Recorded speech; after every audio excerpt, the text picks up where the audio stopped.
또한 주님만을 바라보며 나아갈 수 있도록 이끌어 주셔서 감사드립니다. 하나님, 저희들이 주님이 우리들에게 선물로 주신 그 성경 한 권 잘 마음속에 간직해 보고자 이 자리에 함께 모였습니다. 하나님께서 저희들에게 지혜를 더해 주시고 무엇보다 믿음을 더해 주셔서 시간이 흘러갈수록 우리 하나님의 마음을 우리들의 마음 가운데 가득 담아낼 수 있도록 도와주시고 그 말씀을 저희의 삶 가운데 누리며 살아갈 수 있도록 인도해 주시옵소서. 예수 그리스도의 이름으로 기도드립니다. 찬양을 씩씩하게 해주셔가지고 잠이 다 깨셨을 것 같습니다. 감사합니다. 피곤하시죠? 지난주 이렇게 목사님이 영상을 찍어서 올려주셔가지고 40분이나 했더라고요. 죄송합니다. 너무 길게 했습니다. 그래서 오늘은 빨리 끝내도록 하겠습니다.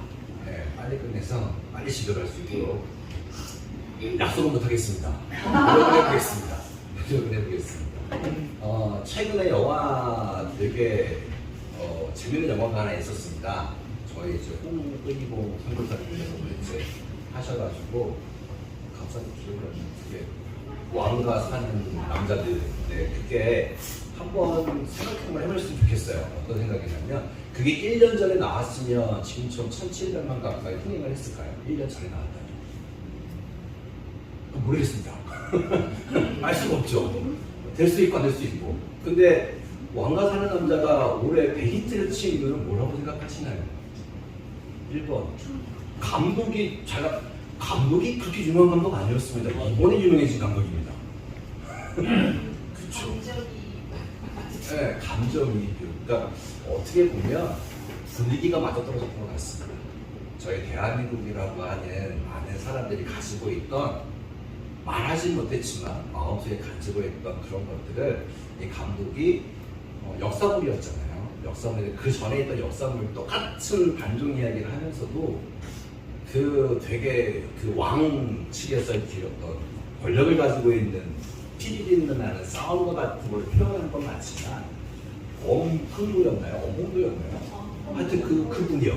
네, 그분의 이야기를 담아내면서 굉장히 다른 각도를 보게끔 했는데 그게 대박 히트를 쳤잖아요. 그게 많은 공감을 얻었던 것 같습니다. 공감이라고 말을 하니까 좀 그런데 좀 어려운 말로 쉬운 말로 분위기요. 대한민국 전체의 분위기를 참 잘 표현해 준 거고 그래서 많은 사람들이 거기에 대해서 같이 호응을 해줬던 것 같습니다. 분위기 파악이라는 게 상당히 중요한 것 같습니다. 저도 오늘 분위기 파악을 잘해야 됩니다. 분위기 파악을 잘해서 빨리 끝내야 될지 분위기 파악을 좀 길게 해야 될지 분위기를 잘 봐야 됩니다. 분위기를 잘못 보면 인간치를 못 봤습니다. 그런데 성경에도 분위기가 있다고 얘기를 들리면 어떻게 생각을 하시나요? 성경에도 분위기가 있습니다. 구약에도 세 가지 분위기가 있고요. 신약에도 세 가지의 분위기가 있습니다. 그러면 성경을 읽어가시다가 분위기를 놓쳤다 그러면 어떤 일이 벌어질까요? 저희 목사님이 항상 얘기하시는 것처럼 오해를 하게 되었습니다. 성경을 오해해도 한참 오해하게 됩니다. 성경을 읽어가시다 보면 이런 표현이 나옵니다. 주는 자비로우시며 은혜로우시며 이런 구절이 되게 은혜롭잖아요. 이게 출애굽기에서 모세에게 하시는 걸 밑줄 쳐도 괜찮습니다. 근데 우리 요나 형님도 똑같은 말을 하십니다. 근데 요나 형님이 하셨던 걸 밑줄 쫙 붙이면 큰일 납니다.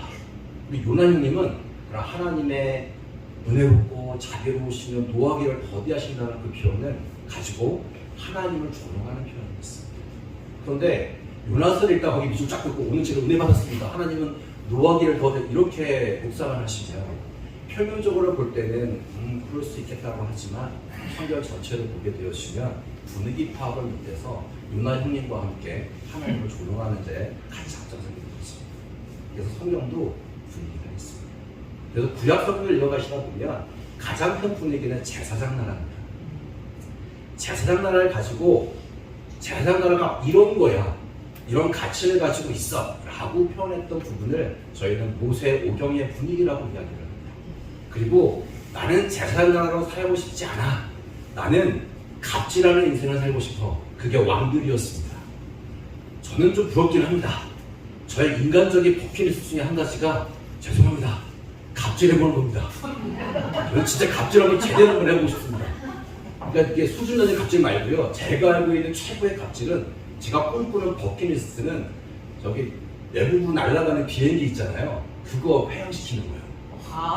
그 정도는 돼야 갑질입니다. 다른 건 갑질이라고 생각하지 않습니다. 저는 그 정도는 돼야 갑질이라고 생각을 해서, 저는 이루어질 수 없는 꿈이긴 하지만, 제가 예수님을 이런 말 하면 안 됩니다만, 예수님을 부인한다, 예수님을 믿지 않게 떠난다, 그러면 저는 갑질하는 인생을 수단과 방법을 가리지 않고 할 것 같습니다.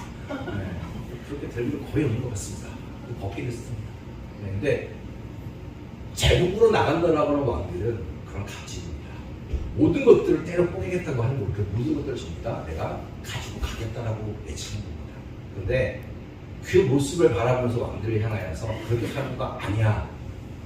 제사장 나라로 하나님을 사랑하고 이웃을 사랑하고 민족 간에 평화롭게 살아야 돼. 이거를 끊임없이 증거하면서 그들에게 그들의 눈을 인간적인 세상의 갑질이 아닌 하나님을 섬기고 이웃을 보살펴야 된다고 하는 것에 대해서 끊임없이 충격적으로 가고 자신의 목숨을 걸고 이렇게 발로를 들었던 선지자들이 있습니다. 그래서 왕하고 선지자들이 이 제사장 나라를 두고 끊임없이 대립했던 피비린내 나는 이야기가 왕정 500년의 분위기라고 보시면 되겠습니다. 그리고 이스라엘, 아시는 것처럼 이스라엘 백성이 나라를 빼앗겼습니다. 바벨론 포로로 끌려갔고요. 그 바벨론 포로로 가기 전까지는 북이스라엘은 아수르에서 멸망을 당했고요. 남유다는 바벨론 포로로 끌려갔고요. 바벨론이 70년 만에 꿀개지면서 페르시아가 등장을 합니다. 이 페르시아가 등장하면서 놀라운 일들이 벌어집니다. 바로 포로로 끌려갔던 유대인들이 다시금 제사장 나라를 꿈꾸고 있습니다. 나라가 회복되지 않았습니다. 나라가 뭐 이렇게 저희들이 해방 이게 아닙니다. 그냥 나라만 바뀌었습니다. 자신들을 압제하는 나라가 바벨론이었다가 페르시아로밖에 바뀐 게 없습니다. 그런데 페르시아 제국이 하나님께서 도구로 사용하셔서 회복시켜 주십니다. 식민지 백성으로 살아가고 있음에도 불구하고 제국을 능가한다, 제국보다 제사장 나라가 뛰어나다 라고 하는 것에 동의하는 사람들의 이야기가 페르시아 7권의 분위기입니다. 그래서 구약 성경을 보시면 제사장 나라를 두고 제사장 나라의 이런 거다라고 하는 가르쳐주고 그걸 살아가는 삶을 보여줬던 모세 오경의 분위기, 치고받고 싸움이 일어나는 왕정 500년의 분위기, 다시금 하나님께서 커다란 재고를 통해서 회복시키시고 다시금 제사장 나라의 꿈을 꾸는 회복의 분위기가 페르시아 7권의 분위기다라고 보시면 되겠습니다. 그러면 어느 게 가장 양이 많을까요? 왕정 500년의 분위기가 가장 깁니다. 근데 가장 재미있습니다. 제가 이런 말 하면 뻥치지 말라고 얘기하십니다. 근데 뻥입니다. 머리 아픕니다. 근데 알면 재밌습니다. 그래서 구약 성경에 있는 세 가지 분위기를 보시게 되시면 먼저 모세 오경의 분위기라고 했습니다. 왕정 500년의 분위기라고 했습니다. 페르시아 7권의 분위기라고 했습니다. 짧은 시간에 3번 반복했으니까 기억하실 거라고 믿겠습니다. 그럼 모세 오경의 분위기라고 하는 것은 모세 오경이니까 창출, 래, 민, 신 몇 가지 갑니다. 지금 분위기라고 말씀드렸습니다. 여기에 플러스 여호수아, 사사기, 룻기까지 같이 붙여가겠습니다. 그래서 창세기부터 룻기까지 이야기들을 모세 오경의 분위기다라고 정리를 하시고 여기에는 제사장 나라가 뭐다, 제사장 나라가 이런 거야라고 친절하게 모세 형님을 통해서 가르쳐 주십니다. 그리고 모세 형님에게 배웠던 출애굽한 세대들과 광야에서 만나를 먹고 살았던 만나 세대의 이야기가 겹쳐지면서 멋지게 제사장 나라를 살아가는 이야기가 나와 있습니다. 그게 창세기부터 룻기까지 이야기가 담겨져 있습니다. 그리고 사무엘 3부터 시작해가지고요 왕조 500년의 이야기 되게 많이 들어갑니다. 그래서 일단 제껴가겠습니다. 페르시아 7권이라고 말씀드렸습니다. 페르시아 7권은 딱 7권밖에 되지 않습니다. 모세 오경의 분위기는 8권이라고 했습니다. 페르시아 7권은 7권입니다. 더하면 15번입니다. 구약 39번이잖아요. 39번 중에서 14번, 15번 빼시면 됩니다. 그럼 나머지 모든 구약에 있는 성경들은 전부 다 왕족 500명이라고 기억하시면 되겠습니다. 구약 정리 끝내드렸습니다. 네, 그래서 페르시아 7권은 다니엘, 에스라, 학개, 스가랴, 에스더, 느헤미야, 말라기입니다. 빠르죠? 네, 다니엘, 에스라, 학개, 스가랴, 에스더, 느헤미야, 말라기. 이게 페르시아 7권의 분위기입니다. 그래서 여기를 보시면 재미있습니다. 너무 행복합니다.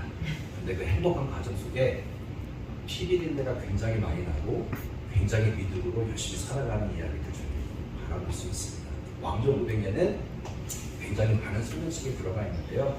기억해 주실 왕이 사울 왕부터 시작해가지고 마지막 시드기야 왕까지 하게 되었으면 꽤 많습니다. 40년이 넘습니다.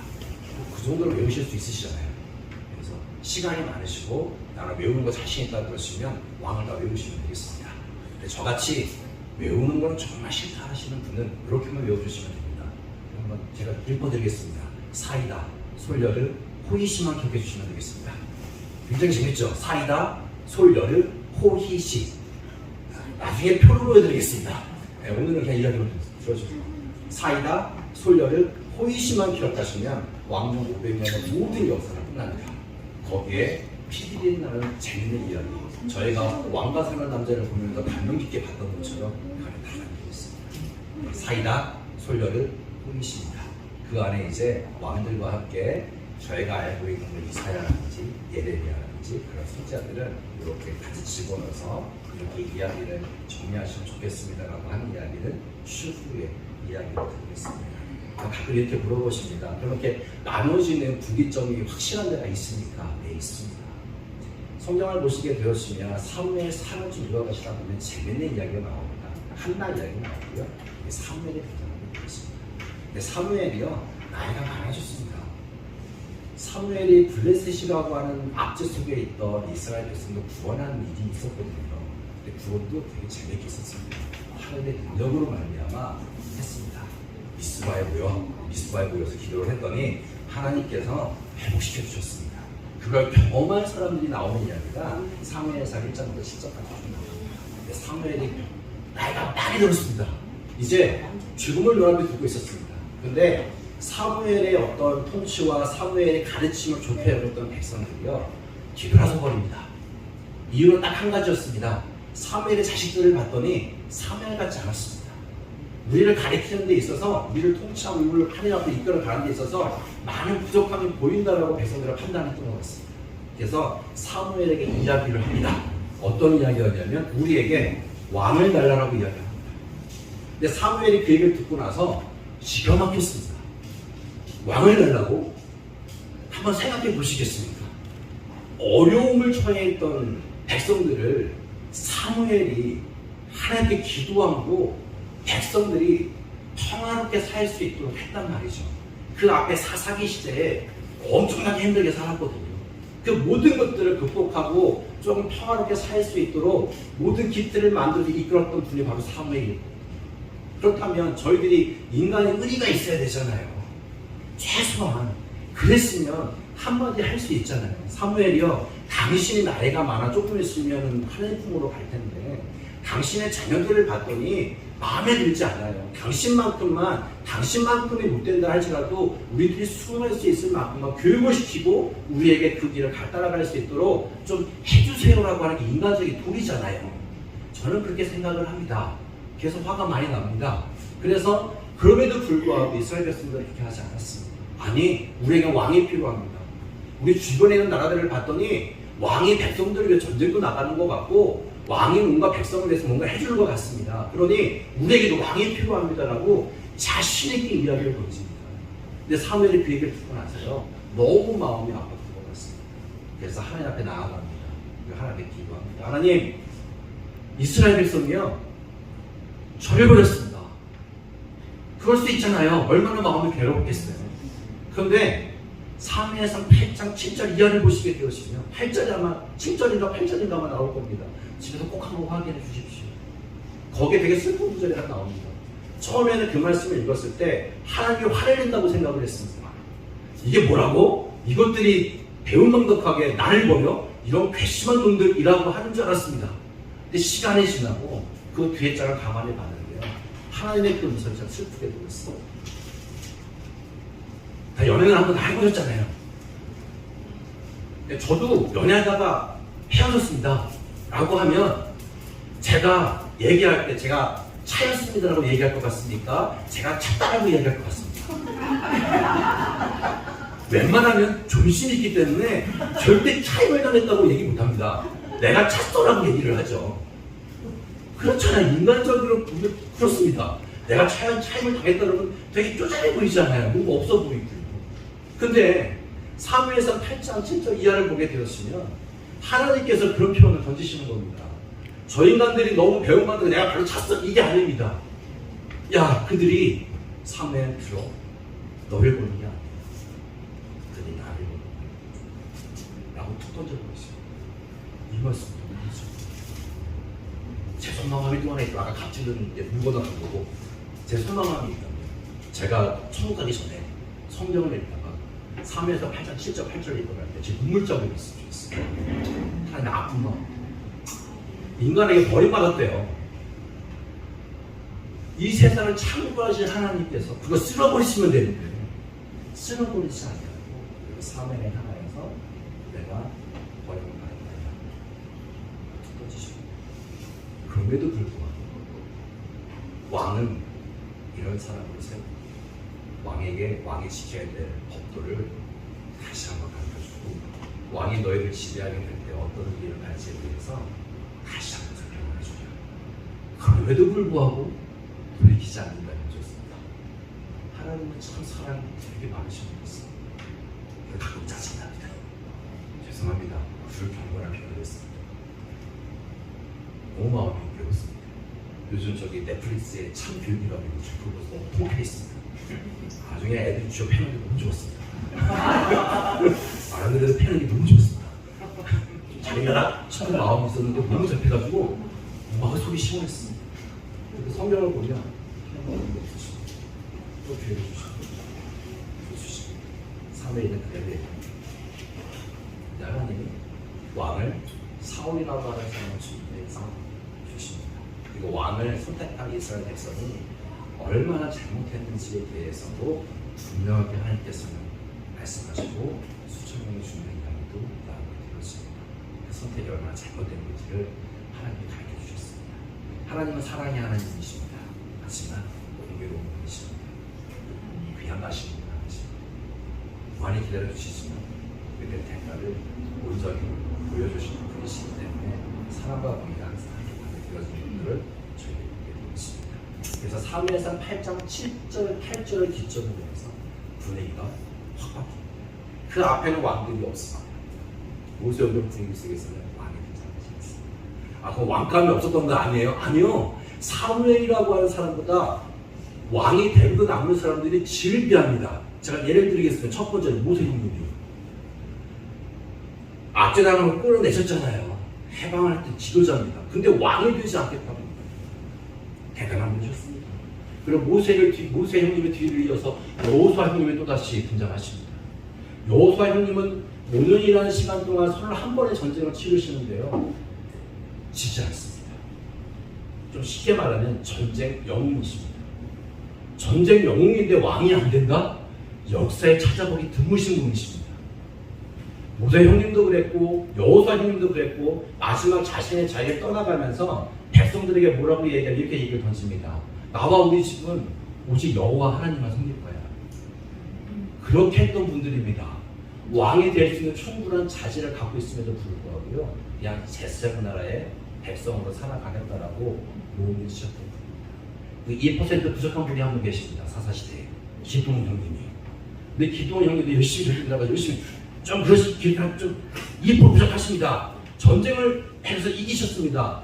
이스라엘 백성들이 우와 당신이 우리의 왕이 되어주시도 얘기합니다. 근데 기도원이 뭐라고 했을까요? 멋있는 말씀을 하십니다. 우리의 왕은 오직 하나님밖에 없어. 나 너의 왕이 되지 않을 거야. 말을 멋있게 했습니다. 그런데 요구사항이 끝내주십니다. 궁금하시죠? 읽어보시면 됩니다. 네, 꼭 읽어보시면 사사기 기도 이야기 보시면 있습니다.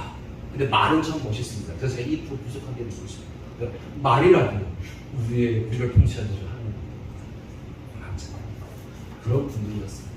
그러니까 창세기부터 6기까지 나와 있는 이야기를 종합해 보면 거기에 나와 있는 모든 사람들은 우리가 알고 있는 초대왕 사울보다도 더 월등한 분이셨습니다. 그럼에도 불구하고 왕이 되려 하지 않고 제사장 나라의 백성으로 살아가겠다는 것들을 꿈꾸며 몸소 실천했던 사람들이었습니다. 그래서 이게 모세의 분위기였고 왕을 달라고 했더니 왕 3회에서 8절 7절 기점에서 이야기가 확 바뀝니다. 그래서 제사장 나라를 두고 왕들하고 선지자들하고 발사하십니다. 그 중에 아까 사이나 솔로로 호기시했잖아요. 여기 안 들어가 있는 한 인물을 제가 소개해드리고 있습니다. 히스기야의 아버지가 혹시 누군지 아십니까? 죄송합니다. 갑자기 물어보면 항상 모르는데 죄송합니다. 아하스라는 인간입니다. 제가 형님 안 붙입니다. 네, 아하스는 인간입니다. 아하스라는 인간이 나왔습니다. 이 인간이요 왕으로서는 그래도 괜찮습니다. 왜냐하면 그 당시에 초강국으로 일어나는 나라가 아수르라는 나라가 일어났었어요. 아수르가 있었고요. 그 밑에 아람이라고 하는 나라가 있었고요.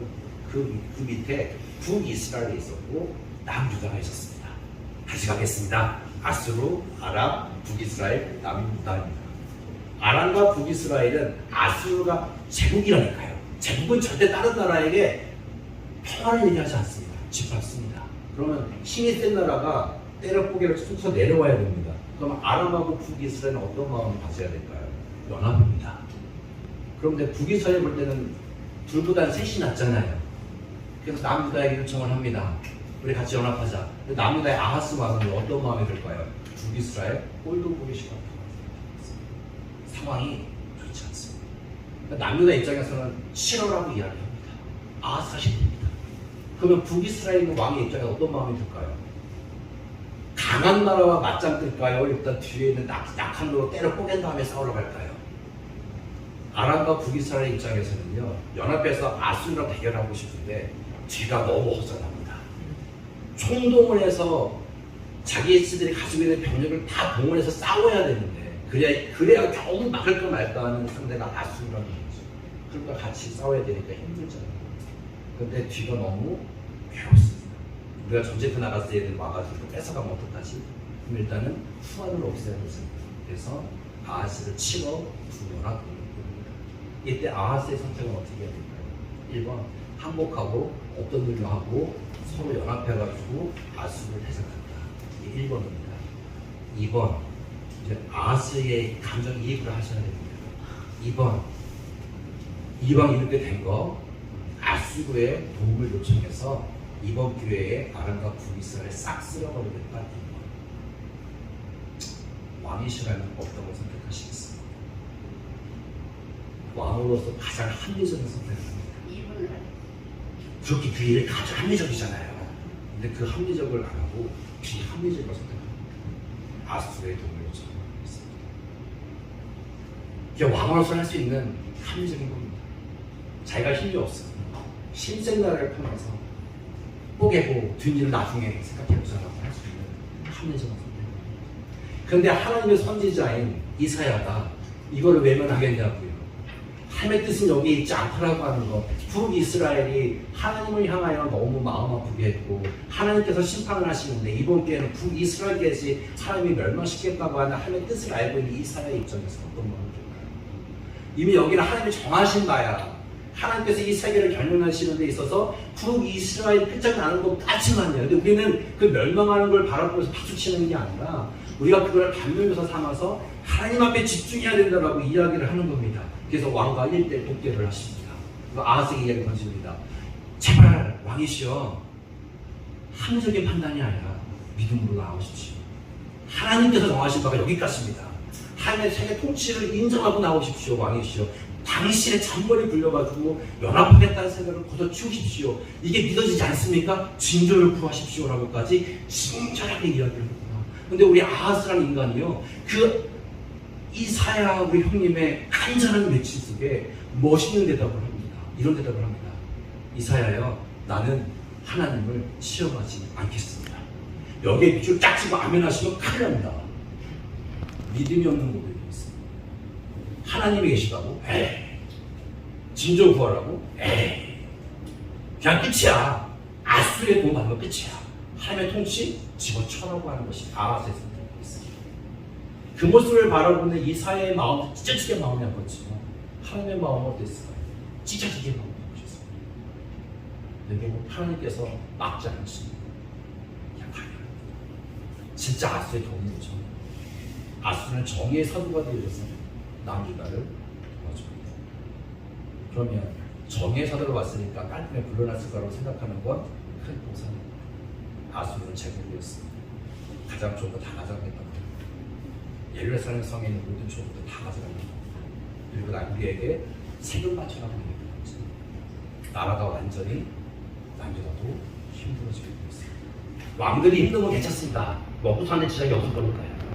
백성은 죽어나고 백성들은 너무 힘들게 삽니다. 그런 과정에 있습니다. 그런 과정 속에서 아하스가 죽고 히스기야가 왕이 되었습니다. 이제 위에 아수르가 있습니다. 밑에 남유다가 있습니다. 저 밑에 애굽이 있습니다.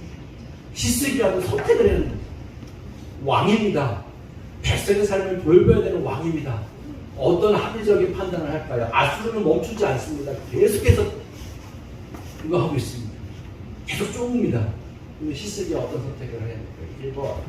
1번 아수르가 대적한다. 2번 혼자 하면 힘드니까 저 밑에 혼자보다 둘이 나으니까 애굽에게 도움을 요청하겠다. 이건 1번 3번 소환했습니다. 하나님 앞에 두고 어떤 걸 선택하시겠습니까? 왕이다.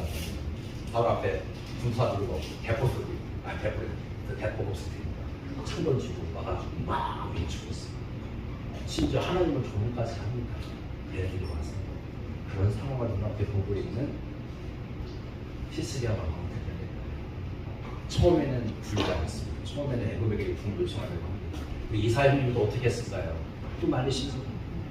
이번에는 말리시는데 말도 안 되니까요. 온몸을 다해서 보여주시고 3년이라는 시간 동안에 예루살렘을 출퇴근 하십니다. 그런데 옷을 입고 출퇴근해도 괜찮아요. 그런데 알몸 뽑은 것을 하시면서 왔다 갔다 하십니다. 3년 동안 알몸으로 다니셨습니다. 우리 어르신들은 그냥 눈 가리면 됩니다. 어마어마하고. 유치원생들은요 얼레굴레합니다. 이스라엘은 대학자십니다. 하나님의 말씀을 같이 간 사람이었습니다. 뿔릴 게 아무것도 없는 사람들이었습니다. 그럼에도 불구하고 히스기야가 잘못된 선택을 하고 하나님의 통치를 인정하지 않는 그 모습을 바라보면서 돌이키려고 몸부림치되 알몸치기 하십니다. 알몸치면서 이렇게 빨가면서 창피하지. 애굽이 그런 꼴이야. 애굽은 가진 게 아무것도 없어. 근데 여기에 뭘 의지하려고 해? 하나님께 의지해야지. 라고 이야기해가지고 참 감사하게 히스기야라고 하는 말이 마지막에는 보고 있습니다. 그래서 아시는 것처럼 아수르의 정예병이라고 할 수 있는 18만 5천 명이 하루아침에 다 죽어버린 일을 저에게 설명하는 것입니다. 감사한 일이었습니다. 물론 그 이후에 히스기야가 또 병에 들어 죽게 되어지고 그런 과정 속에서 병의 치료를 기도함으로 말미암아 치료받았습니다. 그리고 얻은 놀라운 것이 선물이 있습니다. 15년 생명 연장의권을 받으셨습니다. 15년 생명 연장의권을 받으시고 그 열매가 뭐였냐면 그 아들내미였습니다. 그 아들내미 이름을 기억해 주십시오. 문하세입니다. 그러니까 히스기야 왕을 중심으로 해서 그 아버지 아하스, 아들내미 문하세, 아하스, 문하세 왕입니다. 문하세가 얼마나 하나님 마음을 아프게 했는지 그 뒤에 요시아라고 하는 어마어마한 왕이 나왔음에도 불구하고 문하세가 하나님의 마음을 너무 아프게 해서 남유다 역시 그걸 닫겠다라고 하는 하나님의 결정이 내려졌습니다. 그 내려진 결정을 가지고 몸부림치면서 하나님 나라를 이야기했던 제3나라를 이야기했던 분이 바로 눈물의 선지자라고 얘기했던 예레미야가 있습니다. 시대가 망조로 가고 있는 상황이었습니다. 마음이 아픈 겁니다. 그래서 예레미야가 등장해서 울면서 이야기합니다. 아무도 듣지 않습니다. 살아가는 데 있어서 평안하게 살아가고 있으니까요. 아무도 몰아가지 않습니다. 근데 백성들은 힘들어하고 있습니다. 그리고 바벨론이 패권을 장악해가는 그런 시점입니다. 예레미야를 통해서 하나님 말씀하셨던 거는 야 이제 왕정문을 닫아야겠다. 그래서 남유다도 멸망할 건데 내 연수가 있어. 딱 70년간 포로로 끌려가서 살아야 됩니다. 70년을 이야기하고 있습니다. 바벨론 포로 70년이었습니다. 또 예레미야와 함께 활동했던 선지자 중에 하나냐라고 하는 선지자가 있습니다. 하나냐는 이야기를 던지는데 똑같이 얘기합니다. 하나님께서 결정하신 바가 있는데 포로로 가야 된대. 포로 기간 2년이야. 그러면 여쭤보겠습니다. 70년과 2년을 선포하는 선지자 둘이 있습니다. 누구의 말이 더 좋아 보이나요? 2년입니다. 예레미야가 아무리 이야기를 해도 사람이 듣지 않습니다. 2년이면 하나님이 회복시키실 거야. 하나님이 회복시키시는데 70년에 걸려서 회복시킨다는 말보다 2년 뒤에 회복된다는 그 말에 달콤하게 빠져 있습니다. 심지어는 70년을 이야기하면서 하나님의 뜻이라고 얘기할 때 거짓 선지자들이라고 얘기했던 그 사람들은 너만 하나님의 선지자냐라고 가진 이야기를 하죠. 뺨따기 때리고 모욕적인 예레미야가 그 모습입니다. 하나님의 하소연하십니다. 하나님, 저 안 하겠습니다. 제가 말만 하면 맞습니다. 제가 말만 하면 모욕을 당합니다. 못하겠습니다. 그런데 시간이 얼마 지나가도 또다시 고백을 합니다. 하나님, 근데 이 마음이 뜨겁습니다. 제가 하나님 마음을 알고 있는데 그 마음을 전하지 않고서는 못 되겠습니다. 하겠습니다. 하고 달려들었습니다. 그리고 마지막 왕이었던 시드기야 왕하고 독대를 하면서 얘기합니다. 왕이 시드기야 왕이 끝까지 듣지 않고 있다. 마지막에 불러서 이야기합니다. 예레미야, 당신이 끊임없이 얘기했던 그 이야기 아니었으면 좋겠는데 나한테 다시 한번 하나님의 뜻을 얘기해 주십시오. 굽히지 않습니다. 시드기야 왕이시여 항복하십시오. 왕에게 저기 바벨론 왕에게 항복하시면 당신의 목숨을 건질 수가 있습니다. 당신이 사랑하는 아내와 자녀가 살고 그리고 이스라엘 여기 유대 백성들이 목숨을 유지할 수 있습니다. 그 다음에 예루살렘 성전이 불타지 않는 그러니 항복하십시오 라고 최후로 마지막으로 하나님의 미소를 하나님의 마음을 전합니다. 시드기야가 이야기를 던집니다. 이런 고백을 합니다. 예레미야, 당신이 아는 것처럼 내가 왕이긴 왕이지만 허수아비 왕일 것 같아. 지금 바벨론에 끌려가 있는 여호야김이라고 하는 왕이 있는데 여기 있는 모든 백성들이 그가 진정한 왕이고 나를 왕으로 대접하지 않아. 그런데 내가 지금 항복해서 바벨 성으로 간다 그러면 지금 거기에 포로로 끌려가 있는 여호야김과 만여 명의 기술자 이 얘네들이 나를 볼 때 뭐라고 얘기하겠어? 나는 그게 내 자존심을 못하지 안 갈 거야. 멋있지 않나요? 왕이 이 정도 백분은 있어야죠. 존심을 지켜야 되잖아요. 근데 여기까지 말은 고마웠습니다. 근데 그 뒤가 너무 마음에 안 듭니다. 이 사람이 도망가거든요. 자존심을 내셨던 사람이라고 하면 앞에서 나를 따라가면 싸워야 되잖아요. 그 영화에서 보는 것처럼. 그러면 인정이 될 수 있잖아요. 그런데 그렇게 말했던 사람이 자기 몫을 유지하겠다고 도망을 칩니다. 도망을 치다가 참 아이러니하게 잡혔는데요. 이 사람의 최후가 너무 괴롭습니다.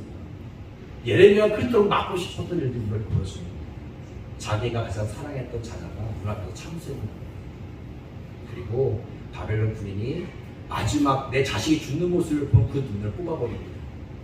그리고 쇠고랑을 채우고 그 말 태우지도 않습니다. 끌고 바벨론 성으로 끌고 갑니다. 그리고 바벨론의 지하감옥에 넣어버립니다. 그가 가졌던 최후의 이야기였습니다. 거기까지만 나가면 고맙겠습니다. 근데 바벨론 군사들은 화가 머리끝까지 올라가는 상황이었습니다. 그래서 왕이 죽었잖아요. 무방비잖아요. 완전히 도륙을 합니다. 눈에 보이는 사람이 어린아이든 어른이든 여자든 남자든 젊은이든 노인은 할 것 없이 눈에 보이는 대로 다 죽여버립니다. 그리고 예루살렘 성은 어떻게 했을까요? 그렇게 해서 완전히 누락을 합니다. 정말 잔인한 현장입니다. 그 현장 속에 예레미야가 눈물 흘리면서 배회하고 계십니다. 펑펑 우십니다. 펑펑 이 모습을 말리고 싶었는데 백성들이 처절하게 땅바닥에 죽어 있습니다. 한 죽어 있는 어머니 옆에서는 한 아이가 꼬맹이가 울고 있습니다. 이유는 배가 고파서요. 엄마가 죽었거든요. 그 죽은 현장에서 애가 펑펑 울고 있는 장면, 정말 잔인한 현장입니다. 그 현장에서 예레미야가 펑펑 울고 있어요. 그러다가 예레미야가 3장쯤에 가서 볼 수 있는 예레미야가 이렇게 표현하세요. 저는 가끔 이런 얘기합니다. 예레미야가 미쳤습니다. 사람이 너무 많이 죽었나 봅니다. 그냥 우스갯소리를 한 겁니다. 심각하게 받아들이시면 안 됩니다. 예레미야 그 과정 속에서 펑펑 우시면서 이런 얘기를 합니다. 하나님, 다 망했습니다. 그럼에도 불구하고 저에게 소망이 있습니다. 하나님께서 우리를 다 진멸시키지 않으셨어요. 바벨론에 끌려가 있던 다니엘과 세 친구는 여호야김과 만여 명의 기술자들, 하나님 이들을 남겨주셨고 이들을 통해서 하나님께서 회복시키실 것을 기대합니다. 하나님의 성실하심은 이게 예레미야가 3장에 기록되어져 있는 것입니다. 아침마다 새롭다고 이야기를 합니다. 하나님의 성실하심. 다 망했는데 폐허가 된 그 형, 아무런 희망이 보이려는 그런 상황이지. 그 자리에서 예레미야는 희망을 얻는 게 예레미야가 3장. 그 점을 기점으로 해가지고요 이제 바뀝니다. 그래서 포로로 끌려가 있는 사람들에게 하나님의 마음을 증거했던 선지자가 에스겔 선지자였습니다. 저는 아직도 에스겔이 너무 힘듭니다. 소화시킵니다. 포로로 끌려가 있고 좌절했던 사람들에게 하나님의 약속을 얘기하는 겁니다. 다 망했다니까요. 성전이 불탔다니까요. 하나님이 함께하겠다라고 약속을 했던 그 성전이요, 바벨론이라고 하는 이방인의 민족에 의해서 철저하게 무너져 내려갔어요. 아무것도, 이거 정말 하나님이 없는 것처럼 그렇게 무너져 내려가는 현장 속에서 모든 걸 좌절하고 있는 그 사람들에게 다시 시작하겠다는 겁니다. 하나님의 약속을 하나님께서 하신 거예요. 70년이에요. 여기서 다시 한번 가르쳐라고 이야기를 던지는 장면이 예레미야 이후에 에스겔이 있습니다. 그럼 예레미야 어떻게 했어요? 자신들은 무시했던 사람들과 함께 애굽으로 가게 되었어요. 사람들이 죽였거든요. 바벨론에 보냈던 총독을 죽여버렸던 거죠. 그리고 도망갔다는 거죠. 싸우시던 거죠. 거기에 예레미야 끌려갑니다. 예레미야의 인품을 받던 바벨론의 한 대단한 신하가 요청을 합니다. 예레미야, 나랑 같이 바벨론으로 갑시다.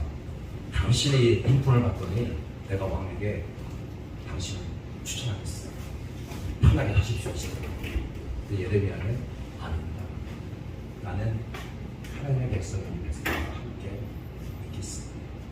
그 자신을 모욕하고 때리고 죽이려고 했던 그 사람들과 함께 그들에게 다시 하나님의 약속을 상기시킵니다. 그들을 중보하면서 그들을 돌봤던 사람이 예레미야였어요. 참 기도하실 때 우리의 손자가, 우리의 아들이 예레미야와 같은 길을 가게, 이런 분을 제가 아직 한 번도 만나보지 못했습니다. 나 다니엘과 같은 아이가 되게 이런 기도를 많이 배웠는데 예레미야는 큰일 납니다. 잘하셔야 됩니다. 그의 길은 정말 힘들었습니다. 그런 이야기입니다. 그래서 지금 구약만 짧게 이야기해 주셨습니다. 사무엘상 8장을 기점으로 해서 분명합니다. 예레미야가 3장을 기점으로 해서 분명합니다. 그 가운데 있는 처절한 삶, 그런 가운데 하나님의 약속을 붙들고 시급하겠다라고 해서 그들이 하나님의 약속을 붙들고 어떻게 시기게 살아갈 수 있는지, 이게 저희들한테 누려져 있는 성경입니다. 성경을 피시면 기적이다. 그 기적이라는 하나님 말씀대로 살아갔을 때 하나님은 어떻게 살고 책임져 주시는지에 대한 이야기들이 하나하나 담겨있고, 그래서 우리가 살아가는 힘을 얻을 수 있음을 고백하게 되실 겁니다. 죄송합니다. 오늘 시간이 길었습니다. 부족하지 않겠습니다. 같이 기도했으면 좋겠습니다. 이런 기도했으면 좋겠습니다. 하나님의 뜻과 이 세상이 바라보는 관점이 다를 때가 많이 있고, 하나님의 뜻대로 살아간다는 것이 때로는 많이 힘이 들기도 합니다. 그럼에도 불구하고 하나님의 약속을 붙들고 한 걸음 한 걸음 믿음으로 달려나갈 수 있는 저희들이 되게 해달라고 같이 이 시간에 2, 3분 정도 혼성으로 기도하고 제가 마무리하도록 하겠습니다. 기도하겠습니다. 살아계신 하나님 감사드립니다. 특별히 하나님, 저희들이 이 시간에 하나님의 약속을 붙들고 신음하는 그런 사람들, 그리고 하나님께서 이 세상을 바라보는 가운데 하나님 어떤 분들을 선택하며 나가야 하는지에 대한 부분들을 잠깐 나누었습니다. 아버지 하나님, 성령의 격려되어 있는 많은 사람들의 모습 또한 저희들과 다를 곳이 없습니다.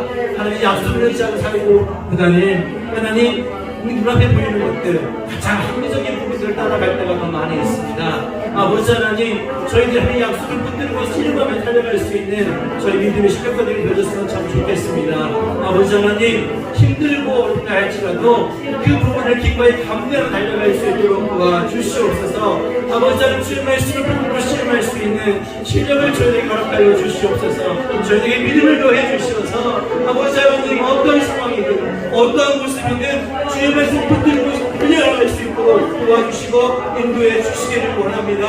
아버지 하나님, 모든 합리적인 생각들이 있습니다. 마땅히 믿을 수 있는 것들이 있습니다. 아버지 하나님, 그러나 그런 모든 것들보다도 주의 말씀을 묵상하는 가운데, 아버지의 뜻을 물어보는 가운데, 아버지의 그 마음을 알아가는 가운데 기꺼이 하늘 편에 설 수 있는 저희에게 되어줄 수 있도록 인도해 주시고 붙들어 주시기를 원합니다. 그 믿음으로 살아가는 삶이 얼마나 하나님 힘든 일인 줄 알고 있습니다. 그러나 그 힘든 만큼과 마음의 기쁨이 있을 줄 압니다. 평안함이 있을 줄 압니다. 하나님 역사를 바라보는 인생에서 하나님을 살아갈 수 있을 줄 믿습니다. 아버지 하나님, 저희들이 능히 감당하며 살아갈 수 있는 은혜를 보여 주시옵소서. 하나님, 우리 앞에 놓여져 있는 일들을 기꺼이 감당하며 나갈 수 있도록 도와주시고, 하나님의 일하심을 기대하며 나갈 수 있는 저희들의 모습이 되어질 수 있도록 하나님 인도해 주시옵소서. 주의 말씀이 저희들의 마음 가운데 새겨질 수 있도록 도와주시고, 주의 말씀이 저희들의 삶을 지배하며 들어갈 수 있기를 소망해 봅니다. 아버지 하나님, 주의 그 말씀이 하나님의 믿음 마음 가운데 아직까지 숨겨질 수 있도록 도와주시고, 하나님 포기하지 않냐면 끝까지 믿음으로 달려갈 수 있는 하나님 저희 모두가 될 수 있도록 인도해 주시고 주여 붙들어 주시옵소서. 살아계신 하나님, 참으로 감사를 드립니다. 저희들이 주님 앞에 설 때에는 참으로 많은 것들이 부족한 모습 가운데 있습니다. 때로는 참 부끄러울 때도 있습니다. 그렇지만 하나님, 언제나 저희들을 사랑하여 주시고 인도해 주시는 그 하나님의 따뜻함을 저희들이 잊지 않고 살아갈 수 있도록 도와주시고, 하나님의 마음을 저희들의 마음 가운데 담아낼 수 있도록 도와주시옵소서. 그래서 시간이 흘러갈수록 하나님께서 원하시는 길로 한 걸음 한 걸음 걸어갈 수 있도록 도와주시옵소서. 이제 하나님의 마음을 아프게 하는 것이 아니라 하나님의 마음에 기쁨을 드리며 함께 행복함을 누리며 살아갈 수 있는 우리 모두가 되어줄 수 있도록 좀 도와주시고 인도해 주시옵소서. 한 주간 살아갈 때에도 하나님께서 우리 삶 가운데 역사하시는 주의 손길을 경험하며 찬양하며 나아갈 수 있도록 인도해 주시옵소서. 예수 그리스도 이름으로 기도드립니다. 주기도문을 마치겠습니다.